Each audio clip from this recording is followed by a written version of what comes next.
છો બધા? આજે આપણે પારંપરિક એક રેસીપી બનાવવાના છીએ જેનું નામ છે બાજરાની રાબ. તો જ્યારે થોડુંક ઠંડકવાળું વાતાવરણ થઈ જાય ત્યારે બધાને શરદી ઉધરસની તકલીફ થાય. તો ચોમાસું હોય કે શિયાળો હોય ત્યારે વાતાવરણના હિસાબે અને ભેજમાં વાતાવરણ હોવાના હિસાબે શરદી ઉધરસ આ સિઝનમાં થવું ખૂબ વ્યાજબી છે. તો આપણે બધા જે દેશી જે કહીએ ઈલાજ, તો એક બાજરીની રાબ એવી છે કે તમે એને જ્યારે શરદી ઉધરસ થયા હોય ત્યારે તમે લ્યો તો તમારે એના ઔષધિ તરીકે કામ કરશે. આજે પરફેક્ટ મેઝરમેન્ટ સાથે આપણે બાજરીની રાબ બનાવશું. તો એના માટે ઘરની કોઈ પણ એક ચમચી સેટ કરવાની. તો એના માટે 2 ચમચી ઘી લીધું છે, એ જ ચમચીથી 2 ચમચી બાજરીનો લોટ લીધો છે અને એ જ ચમચીથી 2 ચમચી ગોળ લીધો છે. તો છે ને માપ એકદમ સરળ. તો ચાલો આપણે શરૂઆત કરીએ બાજરીની રાબ બનાવવાની.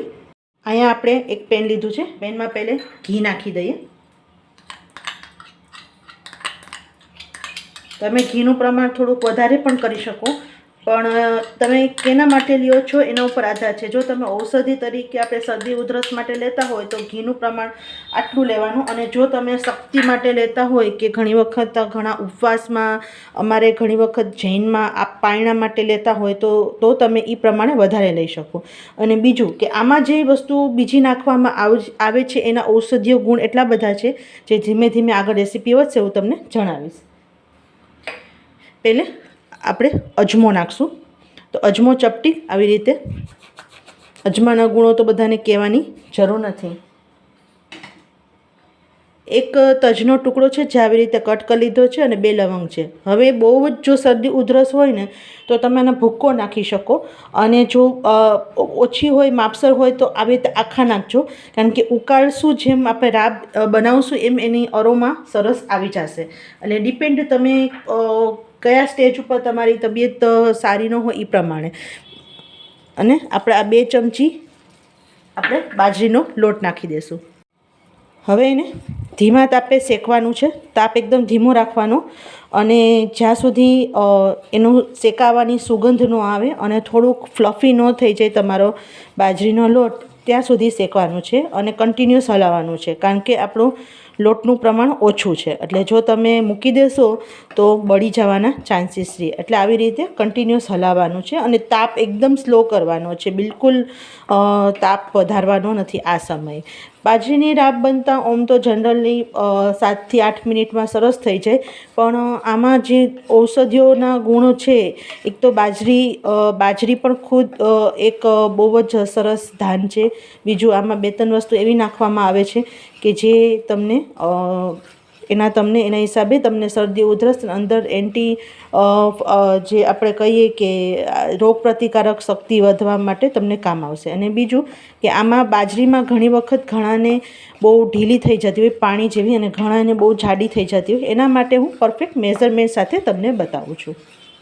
જો સરસ બબલ્સ આવવા માંડ્યા છે અને એકદમ ફૂલી ગયું છે, કારણ કે લોટનું પ્રમાણ આપણે ઓછું છે એટલે બહુ શેકાતા વાર નથી લાગતી. અને તમને શેકાવાની સુગંધ પણ આવશે, સાથે સાથે અજમો પણ શેકાશે અને એની પણ એકદમ અરોમા બહુ જ સરસ આવે છે. તો હવે આપણે 2 ચમચી બાજરીનો લોટ લીધો તો 1 ગ્લાસ પાણી નાખવાનું છે.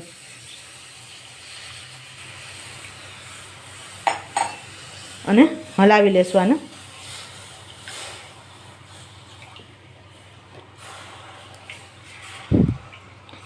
પહેલે પાણી નાખી અને હલાવી લેવું, એટલે સાઈડમાંથી જેટલો લોટ અને ઘી ને બધું ચોટેલું હોય ને એ સરસ આવી જાય. હવે આપણે એમાં ગોળ નાખી દઈશું. 2 ચમચી આપણો ગોળ નાખી દઈશું અને એને સરસ હલાવી લેશું. ગોળ તમે જે ઘરે વાપરતા હોય એ તમે નાખી શકો. હવે આમાં જે મેં તમને 2 વસ્તુ કીધી, એક તો સૂંઠ પાવડર નાખવાનો છે. તો ચપટીક સૂંઠ પાવડર તમે જેટલો ભાવતો હોય એ પ્રમાણે તમે નાખી શકો. અને બીજું છે કે ગંઠોડા પાવડર, તો થોડોક ચપટીક આપણે ગંઠોડા પાવડર પણ નાખશું. એટલે સૂંઠ અને ગંઠોડા પાવડર નાખશો એટલે તમને ઔષધીય ગુણ, જે શરદી ઉધરસમાં જે તમને ગળામાં જે આ ઇન્ફેક્શન થઈ ગયું હોય અને કફને મારવામાં તમને ખૂબ ઉપયોગી થશે. એટલે સૂંઠ અને ગંઠોડાનો પાવડર જરૂર ચોક્કસ નાખજો. હવે આ સ્ટેજ ઉપર હું તમને સજેસ્ટ કરીશ કે બધાને પોતપોતાની અનુકૂળતા પ્રમાણે રાબની કન્સિસ્ટન્સી ભાવતી હોય. ઘણાને થોડુંક લિક્વિડી ભાવતું હોય, ઘણાને થોડુંક થીક રાબ ભાવતી હોય, તો એ પ્રમાણે પાણી નાખવાનું. બરાબર છે. અત્યારે મીડિયમ કન્સિસ્ટન્સીની આપણી બાજરીની રાબ બનશે. હવે આપણે એને થોડીક વાર ઉકાળવા દેશું જેથી બધું સરસ એક રસ થઈ જાય. જો આપણી બાજરીની રાબ સરસ ઉકળી ગઈ છે. હજી તમારે જાજી જેમ ઉકાળશો ને એમ થોડુંક થિકનેસ વધી જશે.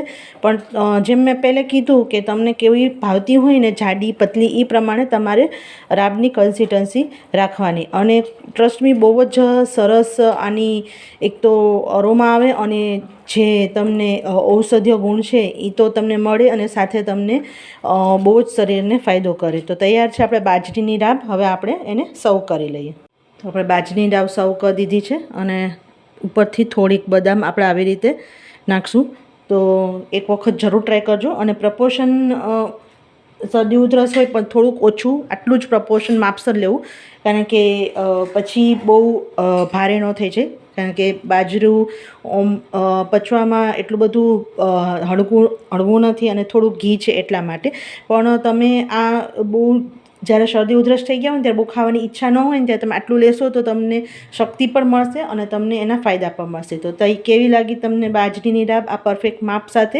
એક વખત જરૂર ટ્રાય કરજો. ગમ્યું હોય તો મારી યુટ્યુબ ચેનલ લોસ્ટ રેસીપીને સબસ્ક્રાઈબ કરવાનું ભૂલતા નહીં અને સાથે બેલ આઇકન પર દબાવી દેજો જેથી આવનારા વિડીયોની નોટિફિકેશન તમને મળતી રહે. આવજો.